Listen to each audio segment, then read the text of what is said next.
Maximilian Josef Garnerin, Count von Montgelas, was a Bavarian statesman, a member of a noble family from the Duchy of Savoy. His father, John Sigmund Garnerin, Baron Montgelas, entered the military service of Maximilian III, Elector of Bavaria, and married the Countess Ursula von Trauner. Maximilian Josef, their eldest son, was born in the Bavarian capital Munich on September 10, 1759.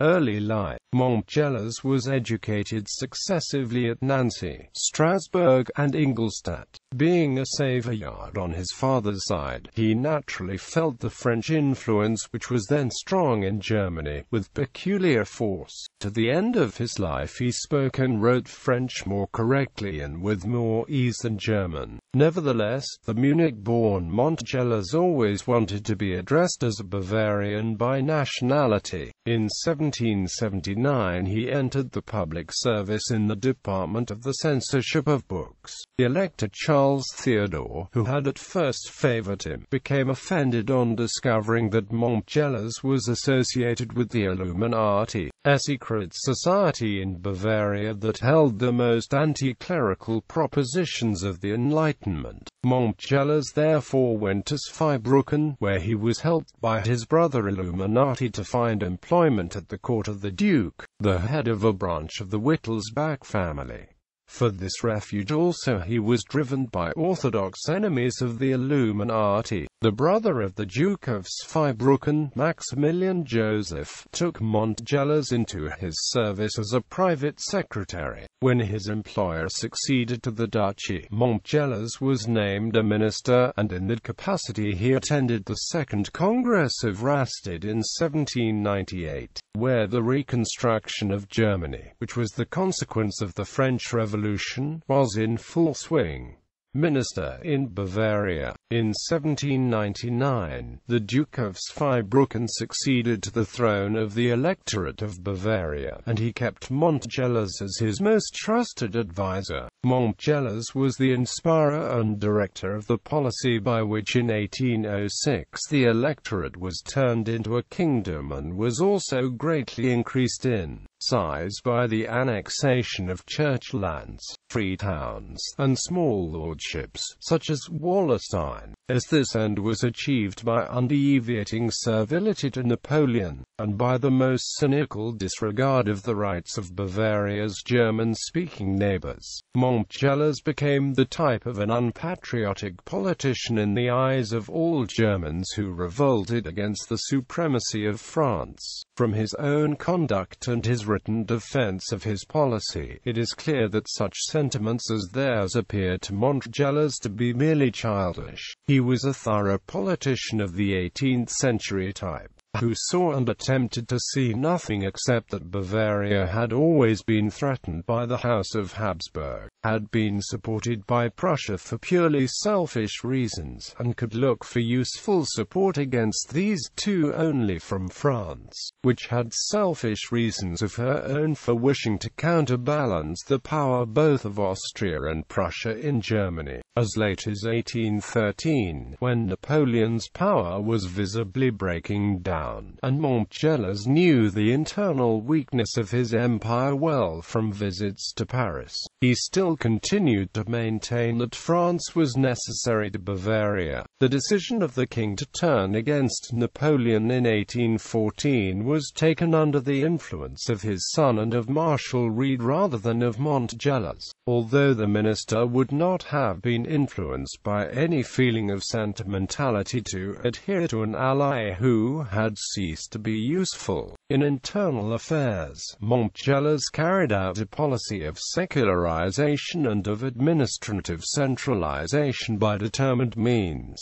which showed that he had never wholly renounced his opinions at the time of the Enlightenment movement. In the field and interior politics he can be regarded as the most successful German politician of the early 19th century, with a long list of astonishing achievements. Already in 1796, when the Duke of Zweibrücken was a landless prince exiled in Ansbach, Montgelas had developed a master plan for the future modernization of Bavaria. This lengthy paper, the Ansbacher Memoir, was rediscovered in the 1960s and published in 1970 by the Bavarian historian Eberhard Weiss, who also is Montgelas' biographer. After 1799, when Maximilian Joseph succeeded to the Electorate of Bavaria, Montgelas as his primary advisor and leading statesman very much followed his concept throughout the following years in a very uncompromising manner. Montgelas enforced the taxation of the nobility and the clergy. Taxation went along with a complete economic description and measurement of Bavaria, leading to an outstanding cadastral system. Montgelas passed the first modern constitution for Bavaria in 1808, which included the abolition of any relics of serfdom that had survived until then. Montgelas was responsible for the abolition of the torture in 1812 by introducing a new penal code based on contemporary humanitarian standards. He introduced compulsory school education, compulsory military service, compulsory vaccination. He reorganized the Bavarian administration by a centralized cabinet of modern ministries instead of a multitude of chambers. Montgelas was also responsible for the abolition of all tolls within the Kingdom of Bavaria, thus enabling free trade within the country, and he designed and passed a regulation for civil servants, the Dienst Pragmatic, which became a model for civil service in Germany as whole. According to its rules, admission to any service within the public administration was no longer dependent on whether one was Catholic or of noble family, but solely on the quality of one's education. Thus Montgelas broke the preponderance of the nobility in the higher and decisive ranks of public administration. Civil servants were granted a sufficient salary and the widows a pension. Thus Montgelas refounded the civil service on new ethics and created a social group of servants loyal only to the Crown and Kingdom of Bavaria. In order to reduce the political and cultural influence of the Catholic Church in Bavaria in favor of the secular state, Montgelas extended civil rights, including citizenship, to Protestants. The Jewish communities were awarded secure legal status, although there remained a discriminating special registration. Along these lines, Montgelas secularized, that is, seized for the use and benefit of the state, many Catholic land holdings, most especially the Bavarian monasteries. Montgelas was attempting to sever the mortmain that had driven the state to the treasury to the brink of financial ruin under Karl Theodor. According to principles of the Enlightenment and the Napoleonic reorganization of Europe, the expropriation of church property and the suppression of church institutions were essential steps to the modernization of the state. Since the earliest centuries of the Middle Ages, the monasteries had owned large stretches of land and governed the farmers working that land. Montgelas, again in keeping with principles of the Enlightenment and the Napoleonic reorganization of Europe that favored the establishment of absolute, secular authority over against religion, eliminating such exercises of authority by and resources from church institutions was necessary. Monastic life as such was viewed by Montgelas, in keeping with the most religiously hostile forms of Enlightenment thinking, as useless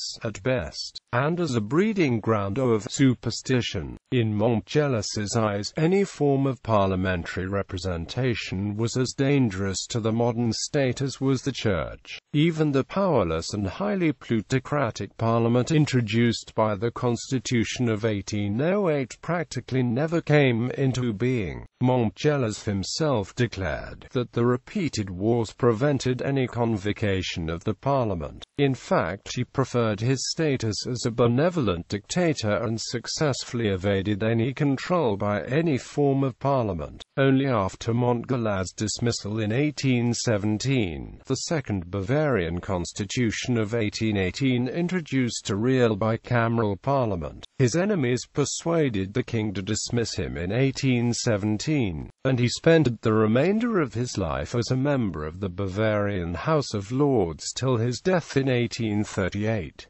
He had married the Countess von Arco in 1803, and had 8 children. In 1809 he was made a count. As a typical generous nobleman of the 18th century, he allowed his very attractive wife to have her lovers and even invited some of them to his palace honors. In 2005, the Free State of Bavaria and the city of Munich erected a monument at Munich's Promenadenplatz in his honor. Bill Maximilian Graf von Montgelas, JPEG. In 2009, his 250th birth anniversary has been celebrated with the creation of honorific Montgelas Prize, awarded each year to French leaders to acknowledge their actions in favor of French-German cooperation. It has been awarded to Jean Arthuis, Philippe Richet and Thierry Breton. Biography. Eberhard Weiss.